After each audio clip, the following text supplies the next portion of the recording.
오늘 말씀은 마가복음 1장 40절부터 45절을 통해서 예수님의 그 사역과 또 예수님의 마음을 다시 한번 보기를 바랍니다. 제가 여기 설교약 여기 본문에는 율법과 복음이라는 제목으로 이렇게 좀 딱딱하게 했는데, 실제적으로 예수님의 마음을 다시 한번 직접 확인하는 시간이 되기를 바랍니다.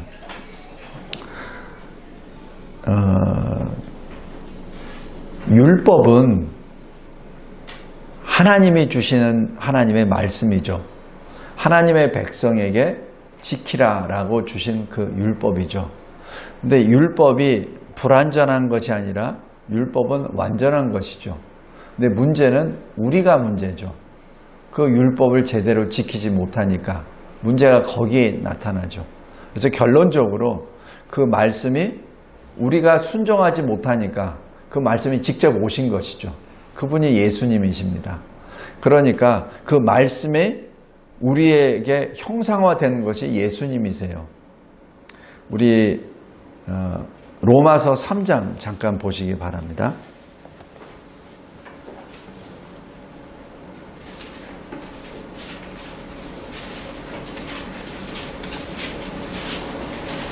로마서 3장 20절 보시면, 율법의 행위로 그의 앞에 의롭다 하심을 얻을 육체가 없나니. 왜? 율법의 행위가 뭐가 부족해서가 아니라 율법의 행위대로 온전히 순종하는 사람이 없기 때문에 그렇습니다. 그러니까 못하니까 어떻게 돼요? 죄를 깨달음이니라. 그러니까 율법이 불완전한 것이 아니라 율법은 완전한데, 그 율법을 받은 하나님의 백성이 온전하지 못하니까, 그것을 온전히 지키지 못하니까, 그래서 죄를 깨닫게 하는 것이죠. 그러니까 21절에 이제는 율법 외에 하나님의 한 의가 나타났나니, 바로 예수 그리스도를 말씀합니다. 아까 예수 그리스도께서 세상에 오신 이유는 왜 그렇죠? 요한일서 3장 8절에 마귀의 일을 멸하시러. 그죠? 어떻게? 그래서 마태복음 1장 21절에 자기 백성들을 그들의 죄에서 구원하시기 위하여 예수께서 오셨죠. 그 예수께서 바로 21절에 하나님의 의, 하나님의 한 의, 이렇게 기록이 됩니다.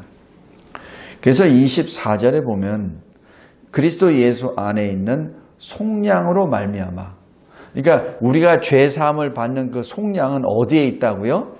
예수 안에. 그러니까 예수 밖에서 뭘 찾으면 안 된다는 얘기입니다. 내가 뭘 선행을 많이 해서 속량을 받는다? 아니에요. 내가 뭘 많이 기부해서 내가 어떤 죄 용서를 받는다? 아닙니다. 속량은 어디에 있다고요? 그리스도 안에 있습니다. 그래서 하나님의 은혜로 값없이 의롭다 하심을 얻은 자, 바로 저와 여러분입니다. 그래서 우리는 아무 할 말이 없는 거예요. 그래서 25절 보십시오. 이 예수를 하나님이 그의 피로써 믿음으로 말미암는 화목제물로 세우셨으니. 그러니까 예수의 피로, 예수의 피를 무엇을 말합니까? 예수의 생명으로서 그것을 믿음으로 말미암는 화목제물로 세우셨기 때문에, 그래서 자기의 의로우심을 나타내십니다. 26절에 이때 자기의 의로우심을 나타나게 하사 자기도 의로우시며 또한 예수 믿는 자를 의롭다 하려 하심이라 라고 기록합니다. 그래서 27절에 우리가 자랑할 것이 없다. 행위로냐 법으로냐 아니라 오직 믿음의 법이다 라고 말씀합니다. 그래서 믿음이 아까 시편 1편에 있던 것처럼 복의 한 모습이 바로 믿음이죠. 그 믿음이 우리에게 주신 복된 하나의 모습이기도 합니다. 31절 보십시오. 그런즉 우리가 믿음으로 말미암아 율법을 파기하느냐? 아니죠.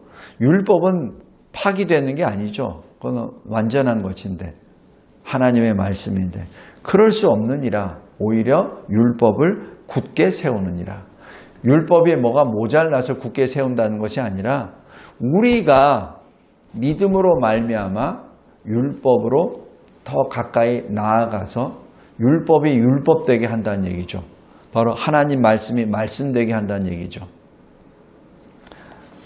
여기 마가복음 1장 40절부터 45절까지 말씀 들어가기 전에 먼저 율법과 그리고 예수의 그 구원의 역사, 다른 말로 복음에 대하여 다시 한번 보기를 바랍니다. 여기 40절 보십시오. 한 나병 환자가 예수께 와서 꿇어 엎드립니다. 그리고 간절히 기도하죠. 원하시면 저를 깨끗하게 하실 수 있나이다. 여기 나병 환자는 격리되어야 될 사람입니다. 이 동네로 나올 수 없는 사람이에요. 그죠? 나와서는 안 됩니다. 나오면은 돌로 때려서 쫓아내버리죠. 왜? 민수기 5장 한번 보십시오.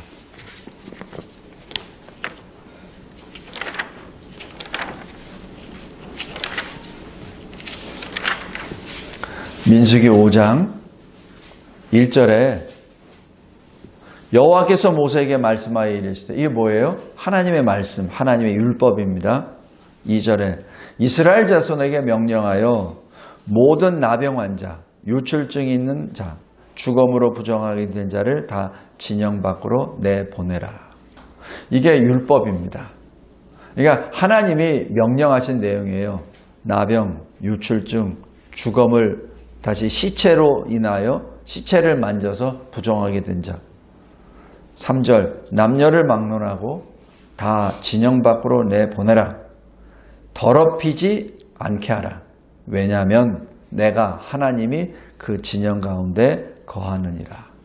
하나님이 거룩하신 분인데 거룩하신 분이 계시는 그 진영 안에 부정한 자가 있을 수 없다는 얘기죠.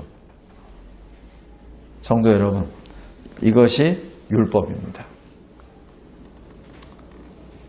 그래서 마가복음 1장 40절에 한 나병 환자가 예수께 나온다는 자체가 그거는 있어서는 안 되는 일입니다. 근데 있어서는 안 되는 일인데 나병 환자가 예수께 달려왔어요. 왜? 다시 낫기 위해서. 그 나병에서 낫기 위해서. 나병을 낫게 할 사람이 아무도 없겠습니까? 율법은 있어요. 격리되라고. 자기 가족들로부터 벗어나야 되죠. 자기 친구로부터 떠나려가야 되죠. 다음에 치료 방법이 없어요.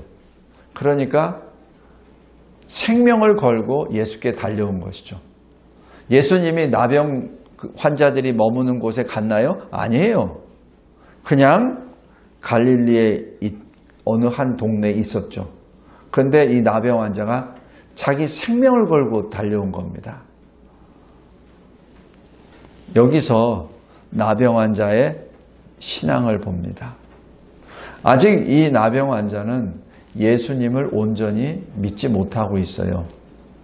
하나님의 아들 그리고 구주 그리스도라는 것을 잘 못 믿고 있습니다. 단지 무엇을 아냐면은 예수라는 저 사람한테 가면은 내 병을 나을 수도 있겠다 하는 작은 실마리 같은 희망이 있기 때문에 달려온 것이죠. 어디서 나타나죠? 그의 입술에서 나타납니다.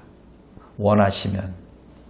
그냥 고쳐주세요라고 자기 몸을 던지는 것이 아니라 원하시면 깨끗하게 하실 수 있나이다 라는 반반에 섞인 반신반의의 그 신앙으로 예수께 달려오죠.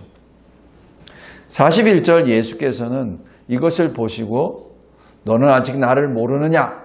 책망하는 게 아니에요. 불쌍히 여기십니다. 왜 불쌍히 여기시죠?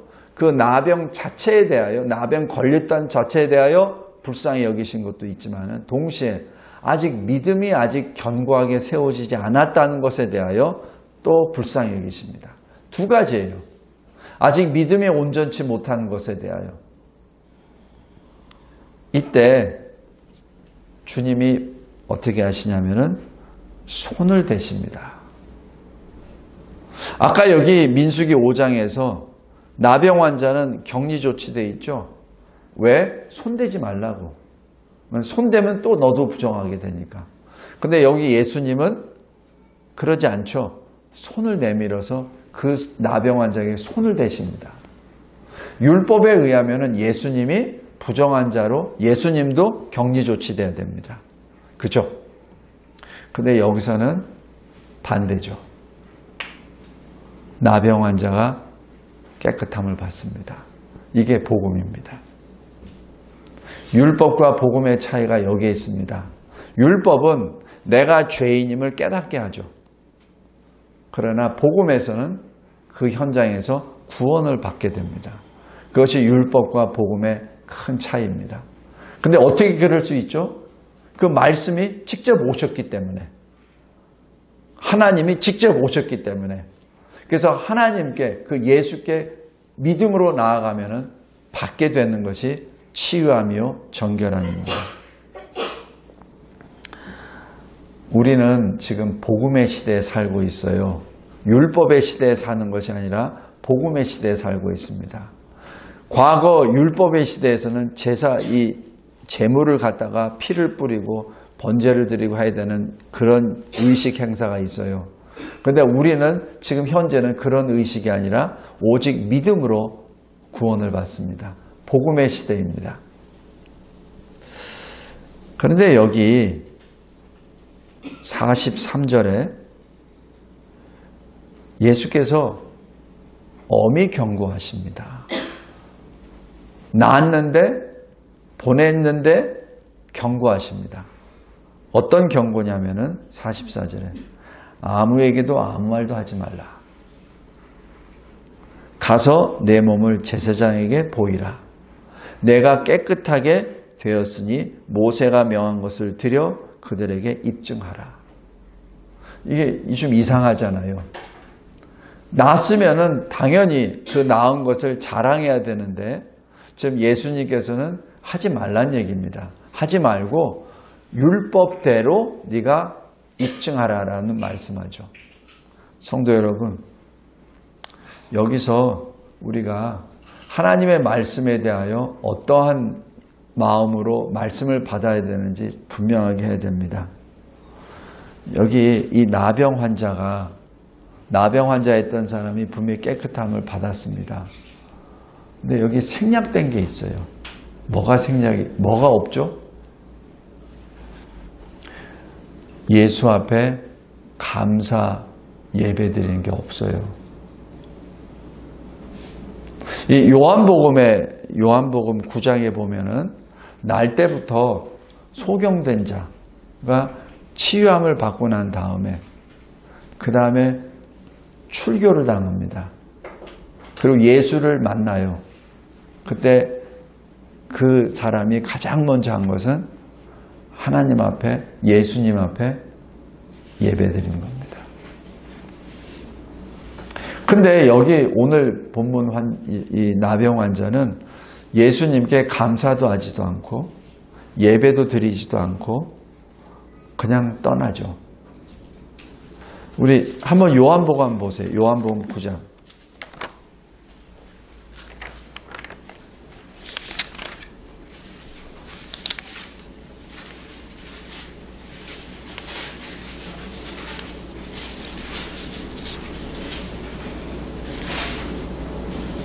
요한복음 9장 여기 37절 38절 보겠습니다. 요한복음 9장에 예수께서 이르시되 내가 그를 보았거니 지금 너와 말하는 자가 그니라. 지금 36절에 보면은 35절에 보면은 예수님이 그를 만나사 이르시되 내가 인자를 믿느냐. 36절에 주여 그가 누구시오니까 내가 믿고자 하나이다. 37절 내가 그를 보았거니와 지금 너와 말하는 자가 그이니라. 지금 예수님이 바로 그것을 지금 증언하시죠. 그러자 38절 주여 내가 믿나이다 하고 절하는지라. 이 절한다는 자체가 이 헬라어로 프로스코네오라는 그 단어로 예배드린다는 얘기입니다.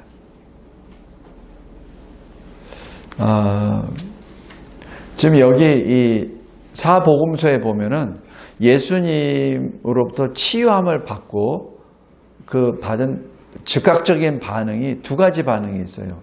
한 가지 반응은 그냥 냉랭해요.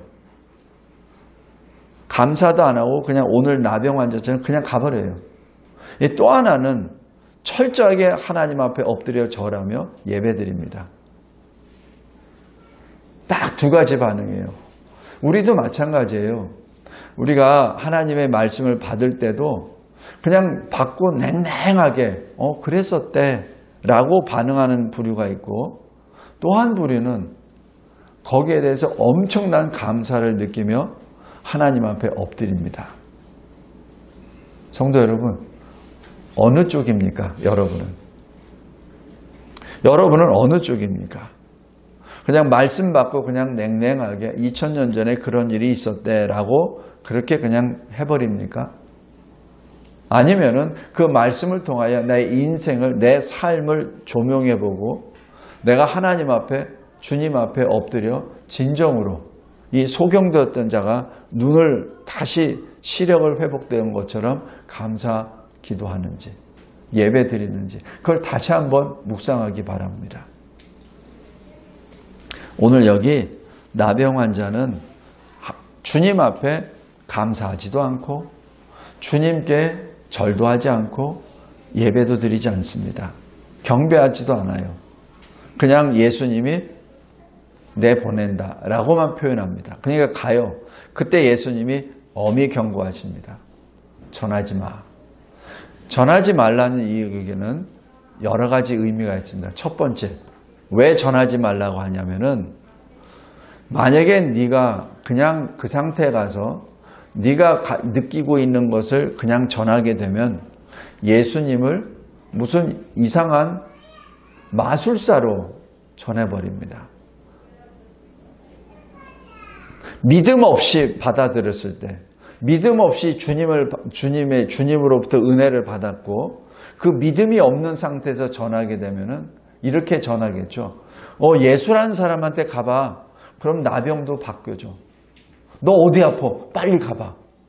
너 어디 아파? 빨리 가봐. 그럼 어떻게 되죠? 지금 예수를 왜 찾아가죠? 그 자기 문제, 인생 문제 해결하기 위해서 가죠. 예수는 인생 문제 해결사가 되죠. 그런데 여기 성경 전체를 봐서도 예수님이 왜 이 세상에 오셨죠? 마귀의 일을 멸하시러, 죄에서 구원하시러. 그죠? 근데 지금 예수님께 그 일을 하려고 와야 되는데, 그것이 하나님의 뜻인데 지금 자기 인생 문제 해결하려고 예수를 찾는다면 그것은 예수를 도깨비 방망이식으로만 생각했다는 얘기죠. 그래서 알리지 말란 얘기입니다. 아직 믿음도 없는 상태에서, 나를 믿지도 않은 상태에서 함부로 얘기하면은 예수의 그 대속의 역사, 예수의 구원의 역사가 훼손되고 잘못 알려진다는 얘기입니다. 그 다음에 두 번째, 그러면은 왜 예수님은 율법에 따라 모세가 명한 것을 그대로 제사장에게 가서 그 제사장에게 모세 율법에 의해서 드려야 될 것이 있어요. 뭘 드리냐면 거기에 대해서 내가 어떻게 치유함을 받았다는 것을 증거로 보여야 됩니다. 우리 레위기 14장 한번 보십시오. 레위기 14장.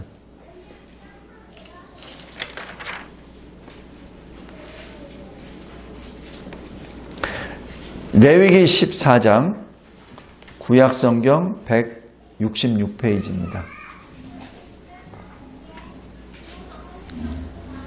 레위기 14장 1절 보시면 여호와께서 모세에게 말씀하여 이르시되, 마찬가지입니다. 하나님이 모세에게 율법을 주세요. 2절에 나병 환자가 정결하게 되는 날의 규례는 이러하니 그 사람을 제사장에게로 데려가라. 그죠? 지금 이 얘기예요. 데려가라. 그리고 4절에 제사장은 그 정결함을 받을 자를 위하여 명령하여 살아있는 정결한 새 2마리, 백향목, 홍색실, 우슬초를 가져다가 한 마리는 흐르는 물 위에서 잡고, 그리고 다른 새는 산채로 또 가져가고, 이게 5절, 6절입니다. 그리고 7절에 보면은 그 살아있는 새는 들에 놓아주고, 한 마리 잡은 새는 피를 뿌리고 하는 그물이 쭉 나옵니다. 그리고 여기 8절에 보세요. 정결함을 받는 자는 그 옷을 빨고 모든 털을 밀고 물로 몸을 씻을 것이라. 그리하면 정하리니 그 후에 진영에 들어올 것이나 자기 장막 밖에 이레를 머물 것이요. 그러니까 이 정결하게 됐다고 해서 바로 들어가는 게 아니에요. 7일 동안 다시 확인하는 겁니다. 9절 일곱째 날에 모든 털을 밀되 머리, 수염, 눈썹을 다 밀고 그의 옷을 빨고 몸을 물에 씻을 것이라. 그리하면 정해지리라. 이 다음에 10절부터는 다시 의식을 행합니다. 8째 날에 흠없는 어린 순양 2마리, 1년 된 흠없는 어린 암양 1마리, 고운 가루 10분의 3 에바, 기름에 섞은 소재물, 기름 한 록을 취하여, 이렇게 하면서 쭉 의식을 계속 드립니다.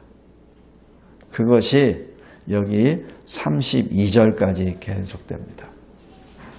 그러니까 이 나병 환자가 이 정결함을 받고 난 다음에 하나님께 드리는 예식입니다. 쭉. 다시 마가복음 들어가겠습니다. 마가복음 41장 44절에 내 몸을 제사장에게 보이라. 내가 깨끗하게 되었다. 그러니 모세가 명한 것을 드려 그들에게 입증하라. 이 무슨 말씀이냐면 율법대로 그대로 행하라. 그 얘기는 뭐예요? 내가 너를 정결하게 했으니 네가 정결하게 돼 있다는 것을 율법대로 다 보이라. 보이면 누가 보죠? 제일 먼저 자기 가족이 보겠죠. 제사장이 보겠죠. 그를 하루 이틀이 아니래요. 그죠? 그 전체를 지금 내가 지금 나병에서 나았다는 것을 내 가족도 보고 내 친지도 보고 또 제사장도 보고 전부 다 보이란 얘기죠. 지금 그것부터 하라는 얘기입니다. 왜? 제사장이 물어볼 거 아니에요. 너 어떻게 이렇게 깨끗하게 됐어? 또 친지들이, 가족들이 물어볼 거 아니에요. 아버지, 형, 오빠, 어떻게 당신이 나병에서 그렇게 깨끗해졌죠? 그러면 자연스럽게 예수를 증언하겠죠. 그 과정을 겪으란 얘기입니다. 그 과정을 통해서 네가 믿음을 얻으란 얘기입니다. 예수를 증거하란 얘기죠. 증거하면 할수록 나타날 거 아니에요. 이것은 사람의 일이 아니었구나. 이건 하나님의 역사였구나. 그것을 네 스스로 증거하란 얘기죠. 그리고 제사장도 그거 보고 그것을 보고 아멘 하고 그 과정이 되었을 때 그 다음에 예수께서 누구시라는 것을 알게 되겠죠. 성도 여러분, 지금 예수님이 이렇게 엄하게 명령하시고 경고하신 것은 이 사람을 위한 거예요. 몸만 남으면 뭐예요? 예수를 만나야지. 어차피 몸은 흙으로 돌아갈 존재인데 몸만 정결하게 되면 무슨 소용이 있습니까? 예수를 믿어서 영생을 얻어야죠. 지금 예수님의 초점은 거기에 있다고요. 근데 사람들은 자기 몸뚱이만 생각을 해. 자기 인생 문제만 생각한다고. 자기 인생 문제만 해결되면 땡이야. 그리고는 그냥 나 몰라라야. 마치 화장실에 들어가서 급할 일 볼 때는 그냥 주여 하다가 일 다 보고 난 다음에는 주님이 어디 있나요? 라고 하는 그런 모습과 똑같습니다. 우리의 인생, 우리의 신앙생활이 그런 건 아닌지 다시 한번 잘 보기 바랍니다. 지금 이 사람이 믿음이 없으니까 예수님은 이 사람의 믿음을 위해서 너희 가족들에게도 알리고 너희 제사장에게도 알려서 최소한 제사장을 통해서라도 이 일은 하나님의 역사라는 것을 그 사람의 입을 통해서 깨달아 알아 믿음을 받도록 지금 얘기하신 겁니다.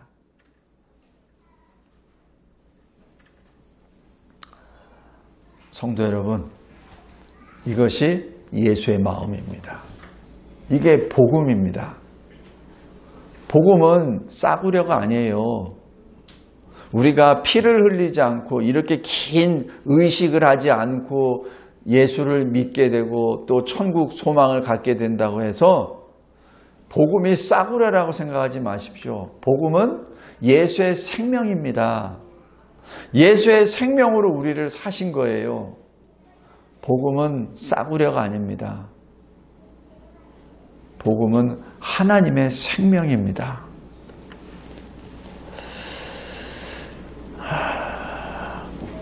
그런데 45절 보십시오. 그 사람은 어떻게 했죠? 예수의 말씀에 순종하지 않습니다. 그냥 그 사람이 나가서 이 일을 많이 전파하여 널리 퍼지게 합니다. 뭘 퍼지게 했냐는 얘기죠. 복음이 퍼졌습니까? 아니죠. 아니죠. 예수의 복음이 전한 것이 아니라 자기 복음이 퍼진 거죠. 자기 간증이 터져나간 거죠. 예수가 증거가 돼야 되는데 자기가 나타난 거죠. 자기가. 예수의 복음이 증거가 돼야 되는데 예수가 증거가 돼야 되는데 자기 자랑이 나타난 거죠. 내가 그 사람한테 가서 이렇게 된 거야. 이렇게 돼버린 겁니다. 예수가 나를 고쳐주셨다는 게 아니라 내가 예수께 가서 이렇게 됐어. 그러니까 너도 예수께 가. 내가 이 기도를 이렇게 했더니 내가 이런 응답 받았어. 그건 뭐예요? 그 응답받은 주체 예수는 빠져버리고 나의 열심이 나타나는 거죠. 내가 열심히 말씀을 읽고 내가 열심히 주의 일을 하니까 내가 이렇게 됐어. 주어가 뭐예요? 나죠. 나의 열심이 증거가 되는 거죠. 내가 성경을 하루에 10장씩 100장씩 읽고 나니까 내가 성경을 천독 하니까 이렇게 됐어 라고 하는 그 장난질이 돼버리는 거죠. 나의 열심으로 인하여 내가 이렇게 됐어. 그럼 어떻게 되죠? 듣는 사람들이 나도 열심히 해야 되겠네. 나도 열심히 해야 되겠네. 나도 기도 하루에 10시간씩 해야 되겠네. 저 사람은 기도 하루에 5시간씩 해서 저렇게 됐으니까 내가 10시간 하면은 나는 저 사람이 받은 거에 2배는 맞겠네. 이렇게 방정식이 생기나요? 주님은 그걸 원하시는 게 아니잖아요. 그죠?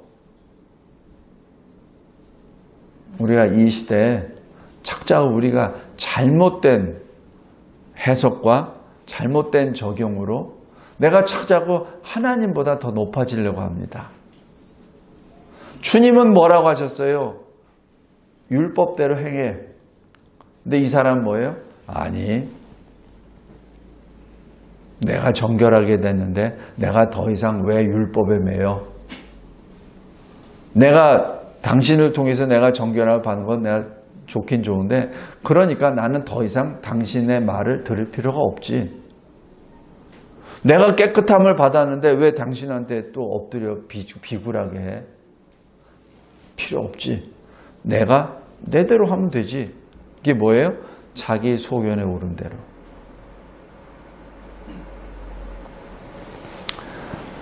성도 여러분, 말씀을 맺겠습니다. 예수님의 마음을 받으시기 바랍니다. 그리고 이 나병 환자였던 사람들처럼 하나님의 말씀에 순종하지 아니하고 자기 소견에 오른 대로 자기 생각대로 행하지 말기를 바랍니다. 그 결과 어떻게 되죠? 여기 45절 보십시오. 예수께서 다시는 드러나게 동네에 들어가지 못하시고, 못하신다는 게 뭐 능력이 없어서 못하신다는 것이 아니라 거룩하신 주님이 부패한 곳에 들어갈 수 없다는 얘기죠. 능력이 없어서 못 들어가는 것이 아닙니다. 예수께서 들어가시려면 어떻게 돼요? 그 동네를 엎어버려야 돼요. 그래서 안 들어가시는 겁니다. 오직 바깥 한적한 곳에 계십니다. 더 이상 그 갈릴리 어느 한 동네에는 들어가시지 않습니다. 성도 여러분, 이게 뭐예요? 자기 한 사람의 말씀 불순종으로 인하여 그 동네에 있는 사람들이 복음을 보고 만지고 은혜 받을 때를 놓쳐버린 것이죠. 자기뿐만 아니라 다른 사람들까지. 대신에 그 복음은 능력이 있기 때문에 사방에서 다른 사람들이 주께로 나옵니다. 그러니까 복음이 그 동네에 임해야 될 그 하나님의 은혜의 시기에 그 동네는 은혜에서 제외가 되는 거죠. 얼마나 무서운 일입니까? 성도 여러분, 우리가 꼭 명심해 두기 바랍니다. 이것은 지리적인 공간의 문제뿐만 아니라 시기적인 때도 마찬가지입니다. 우리 고린도후서 6장 한번 보십시오.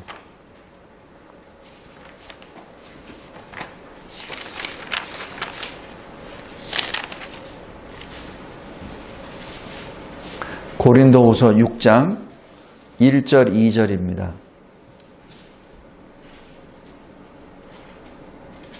신약성경 291페이지입니다.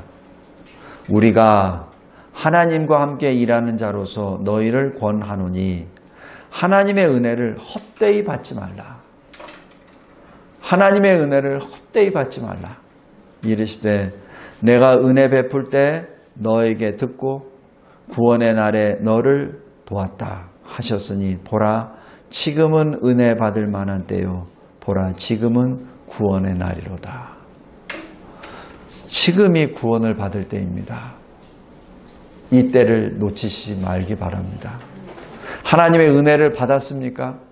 그 은혜를 받았다면 하나님께 온전히 나아가길 바랍니다.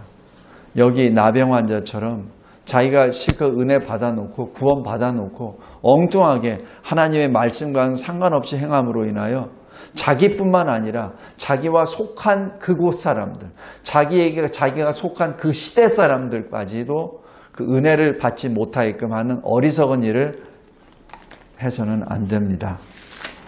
우리 요한계시록 14장 보십시오.